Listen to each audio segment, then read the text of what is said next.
Ladies and gents, today we're going to be talking about the CB650R. Pretty much just about my first track day experience in general and how I felt on this bike. So did a track day back towards the beginning of October out at Motorsport Ranch. Had never done one before. I actually started riding back at the beginning of March this year. And I had been encouraged to go do a track day, so I was pretty pumped to do it. Wasn't sure how things were going to fare on this bike, but from what I'd seen online and everything I'd read, these are pretty capable as far as nakeds go. Heard really good things about the front suspension. It's the Showa, I think it's, what is it? Yeah, the SSF BP, so the big piston. I think compression's one side, rebound's the other, so pretty good setup. So yeah, was very excited to do a track day. Went out, day was perfect, weather was perfect, went out with two buddies. One's got an R6, the other one's on a ZX6R. So only naked bike in the crowd, but went out there, had my tank grips, got my full exhaust, it is tuned, two-wheel Dyno Works tune. Had a blast, learned a lot. So the session that we did, it was through, I want to say Eurosport is the company. It's Eurosport or Eurocycle. Great program. It's pretty much an all-day thing. So we got out there at 8:30 a.m. I think it started at 9 o'clock. Like I said, weather was perfect. Rode out there.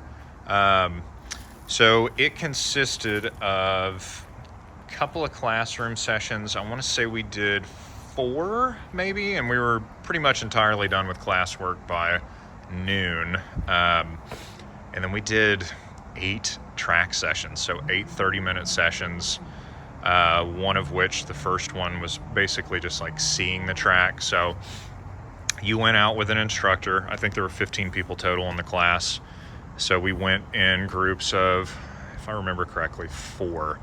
So you'd be in single file line, you follow the instructor, so person directly behind the instructor followed him through and kind of pushed the instructor at their pace, instructor matched pace.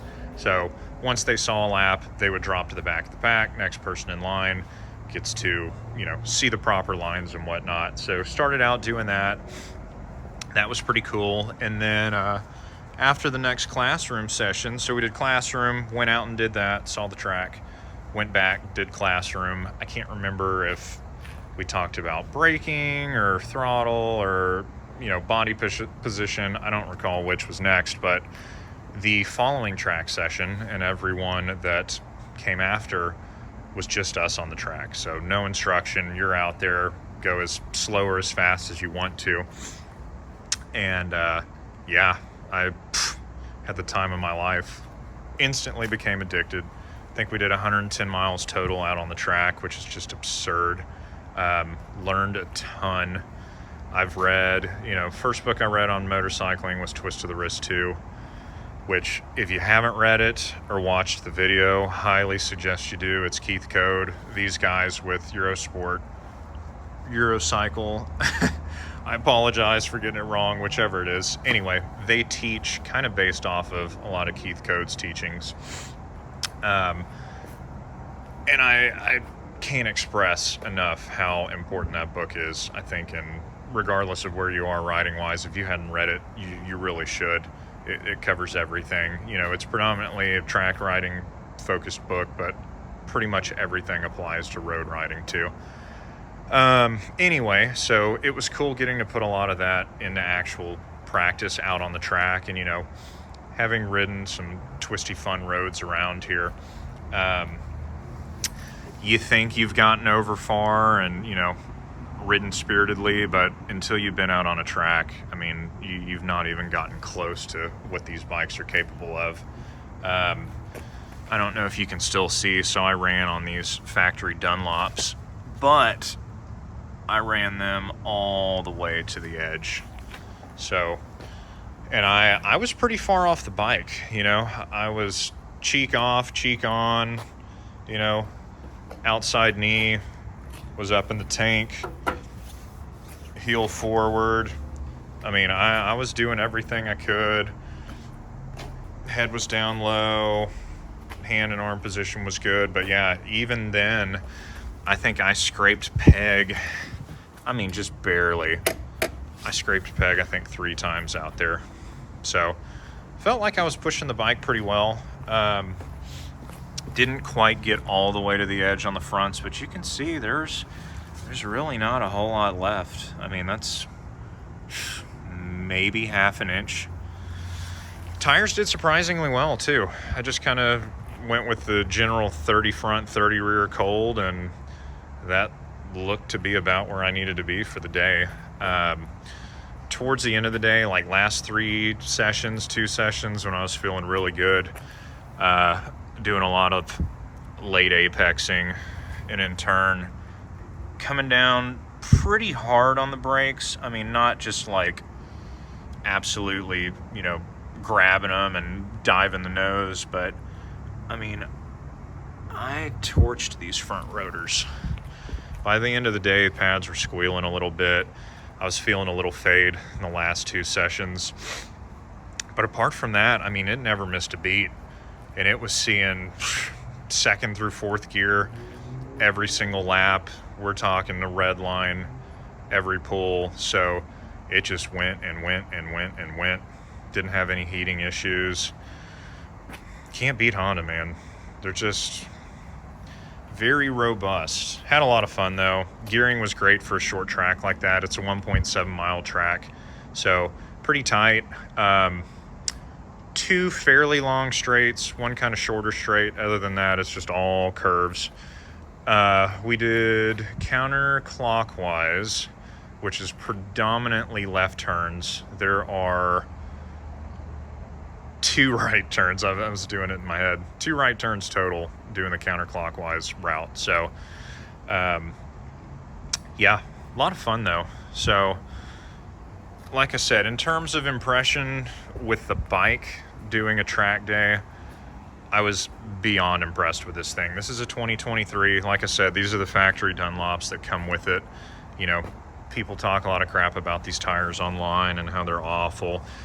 And yeah, in cold weather, they're not ideal, but once they're hot, I found the grip to be fine. I didn't lose the rear at all. I didn't feel like the nose was sliding. I never got to a point where I felt like I was losing traction on the bike. So no issues with the Dunlops. Power plant wise, I mean, it felt great. Obviously I was getting passed on straights a little bit by 600s and anything above, but through the curves felt pretty good. Yeah, can't recommend it enough. And it's kind of funny, being pretty much the only bike out there with handlebars, but the additional leverage that you get from the handlebars as opposed to something with clip-ons, and the real quick switchbacks at low speed, you're kind of able to move through them a little quicker. You can change direction a lot more effortlessly, whereas a super sport, they're fantastic for high speed sweeper turns. I mean, there's no way I could keep up on that kind of stuff, but for the low speed, tight technical stuff, the bars were a blast. But yeah, can't recommend this bike enough. I love it. It's not great on the highway, not gonna lie. I mean, it's got plenty of power, but even with this windscreen, it's just a beating. There's so much wind that kind of ricochets off your shoulders up into your helmets. I have to wear earplugs. I mean, you should wear earplugs, but I wear earplugs if I know I'm gonna be going over 40 miles an hour, just because the buffeting, even with my Shoei, it's just deafening. It's awful. But yeah, really enjoyed the CB. I've enjoyed, the time that I've had with this bike. It is my first bike. I started with this. I can't imagine starting with anything less. I think it's the perfect power plant. First week or 2 riding the bike, yeah, it was a little scary, but I think it was more me just being scared in general of riding, just because it was a new thing, and being out on public roads with cars it is a little spooky, but you know, once you get comfortable with that, once you take it on the highway for the first time, you know, once you're familiar, it feels really good. And part of the reason I chose this platform is because being an inline four, you know, it doesn't just make gobs of torque down low. So unless you're just, you know, whiskey throttling it, you're probably not going to get yourself in too much trouble.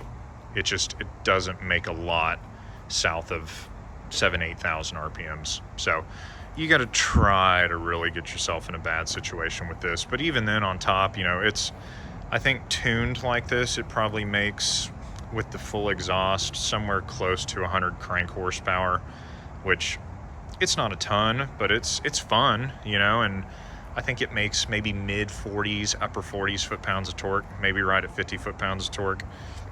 I don't recall, but yeah, I know I'm rambling at this point. I really just love this bike.